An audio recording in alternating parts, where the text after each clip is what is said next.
ठीक चुनावों से पहले ज्ञानेश कुमार अपने असली रंग में सामने आ गए हैं। और क्या आम आदमी के साथ साथ एक खास विशेष वर्ग के जजों को भी निशाना बनाया जा रहा है।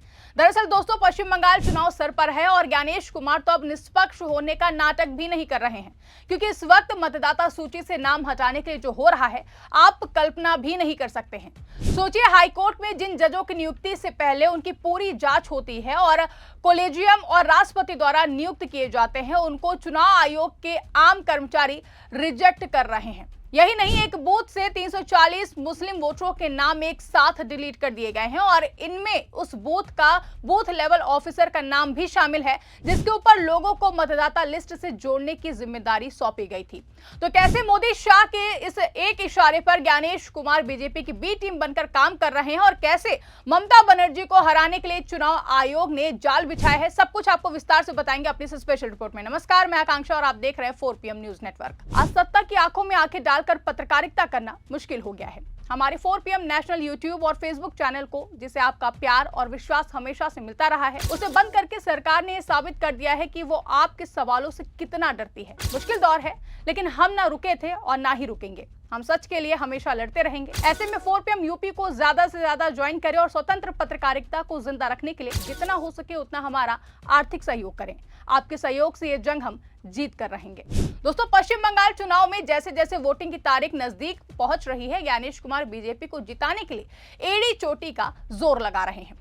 कपड़े देखकर लोगों की पहचान करने वाले, महामानव के इशारों पर काम करने वाले ज्ञानेश कुमार नाम देकर विशेष वर्ग की पहचान कर रहे हैं और एक ही झटके में उन्हें वोटर लिस्ट से उड़ा रहे हैं। इससे चुनाव आयोग को फर्क नहीं पड़ता है कि नाम कितना बड़ा है। आप सोचिए कि हाई कोर्ट में जिन जजों की नियुक्ति से पहले उनकी पूरी जांच होती है और कॉलेजियम और राष्ट्रपति द्वारा नियुक्ति की जाती है उनकी, इसके बावजूद उन्हें वोटर लिस्ट से हटा दिया जाए तो यह हैरान करने वाला मामला होता है।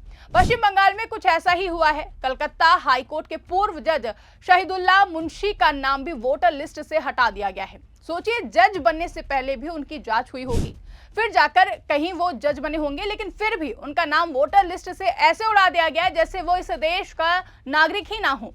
उनके अलावा बशीरहाट नॉर्थ विधानसभा क्षेत्र में एक बूथ से 340 मुस्लिम वोटरों के नाम एक साथ डिलीट कर दिए गए हैं। इनमें उस बूथ का बूथ लेवल ऑफिसर यानी कि BLO मोहम्मद शफीउल आलम का नाम भी शामिल है। चुनाव से पहले वोटर लिस्ट की SIR को लेकर बड़ा विवाद खड़ा हो गया। चुनाव आयोग ने 23 मार्च को SIR के बाद पहली सप्लीमेंट्री वोटर लिस्ट जारी की। इसमें उन वोटरों के नाम शामिल हैं जिनके मामलों का फैसला न्यायिक अधिकारियों ने किया। ऐसे मामलों को एडजुडिकेशन यानी कि जांच के अधीन रखा गया था और इसकी जांच न्यायिक अधिकारी कर रहे थे। पूर्व जस्टिस शहीदुल्लाह मुंशी ने बताया कि उनका नाम वोटर लिस्ट से हटा दिया गया है। उनकी पत्नी सहाना और उनके बड़े बेटे इफ्तिखार का मामला अभी भी अंडर एडजुडिकेशन है, जबकि छोटे बेटे इब्तिहाज ने नया वोटर बनने के लिए आवेदन किया है। जस्टिस मुंशी ने कहा कि जज बनने से पहले भी उनकी जांच हुई थी और कॉलेजियम और राष्ट्रपति द्वारा नियुक्ति हुई थी, फिर भी नाम हटाना हैरान करने वाला है। उन्होंने कहा कि 60 लाख मामलों का फैसला कम समय में करना पड़ा, इसलिए प्रक्रिया मैकेनिकल बनकर रह गई है, कोई ध्यान से नहीं देख रहा है। पूर्व जज ने कहा कि अब तक सिर्फ मेरा नाम हटाया गया है, ये बहुत शर्मनाक और दर्दनाक है, बहुत परेशानी हुई है। उन्होंने मेरे सारे दस्तावेज ले लिए हैं और कहा है कि अपलोड कर देंगे, लेकिन कोई रसीद तक नहीं दी है। पूर्व जज ने आश्चर्य जताया और कहा कि पासपोर्ट समेत सभी जरूरी दस्तावेज जमा करने के बावजूद नाम कैसे हटा दिया गया। उन्होंने कहा कि हमें अंधेरे में रखा गया, अगर बताया होता कि और दस्तावेज चाहिए तो हम दे देते।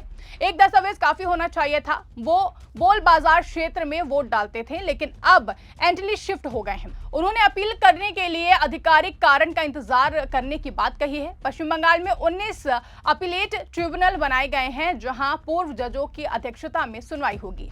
अब सोचिए कि एक जज के साथ जब ये सब हो रहा है तो आम आदमी के साथ क्या क्या हो रहा होगा।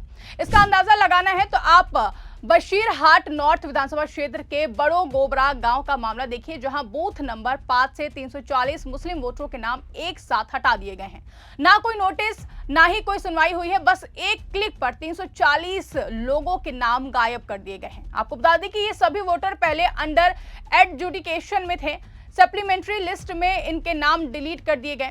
सबसे हैरानी की बात यह है कि इस बूथ का बीएलओ मोहम्मद शफीउल आलम का नाम भी डिलीट हो गया है। सोचिए कि जिसके कंधों पर जिम्मेदारी होती है कि कोई व्यक्ति वोटर लिस्ट में शामिल होने से छूट ना जाए। सोचिए एसआईआर के टाइम पर जिस बीएलओ ने घर घर जाकर ज्ञानेश कुमार के एक एक आदेशों का पालन करते हुए वोटर लिस्ट तैयार की होगी, उसी वोटर लिस्ट में उसी बीएलओ का नाम उड़ा दिया गया है। अब देखिए कि जैसे ही 340 लोगों का नाम हटाने का मामला सामने आया, स्थानीय लोगों में गुस्सा भड़क उठा। 100 से ज्यादा लोग बीएलओ के घर और सड़कों पर प्रदर्शन करने लगे। उन्होंने आरोप लगाया कि मुस्लिम समुदाय को निशाना बनाकर नाम हटाए गए हैं। एक रिपोर्ट के अनुसार प्रभावित वोटर काजीरुल मंडल ने कहा कि चुनाव आयोग के लिए 11 में से एक दस्तावेज काफी है।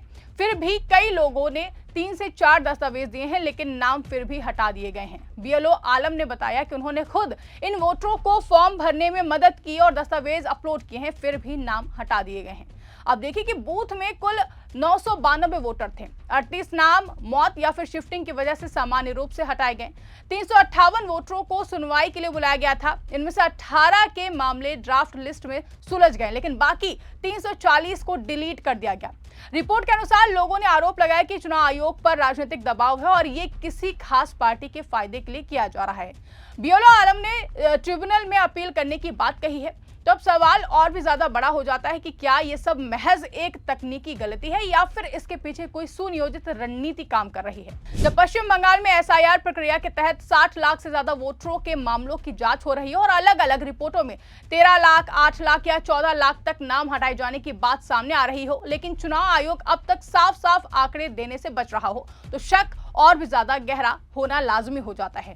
चुनाव आयोग भले ही ये दावा कर रहा है कि उनका मकसद फर्जी, डुप्लीकेट और मृत वोटरों को हटाकर लिस्ट को साफ करना है, लेकिन जिस तरीके से एक पूर्व जज का नाम बिना ठोस कारण के हटा दिया जाता है और एक ही बूथ से 340 लोगों के नाम एक झटके में गायब कर दिए जाते हैं, वो इस पूरी प्रक्रिया पर गंभीर सवाल खड़े करता है। क्या ये सिर्फ लापरवाही है या फिर जानबूझकर किसी खास वर्ग को निशाना बनाया जा रहा है? ये एक बड़ा सवाल उठ रहा है। सबसे बड़ी चिंता की बात यह है कि अगर एक हाईकोर्ट के पूर्व जज तक इस सिस्टम की खामियों से नहीं बच पा रहे हैं, तो आम आदमी की क्या स्थिति होगी? जिन लोगों ने अपने सारे दस्तावेज जमा किए, नियमों का पालन किया, फिर भी उनका नाम सूची से हटा दिया गया।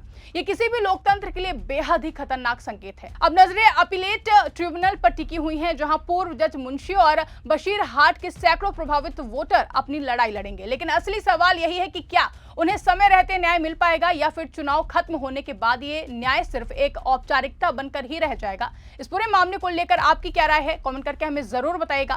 फिलहाल के लिए इस खबर में बस इतना ही। अगर वीडियो पसंद आई हो तो वीडियो को ज्यादा से ज्यादा लाइक और शेयर करना ना भूलें। चैनल पर नए हैं तो चैनल को सब्सक्राइब जरूर कर लें और देखते रहिए 4PM न्यूज नेटवर्क।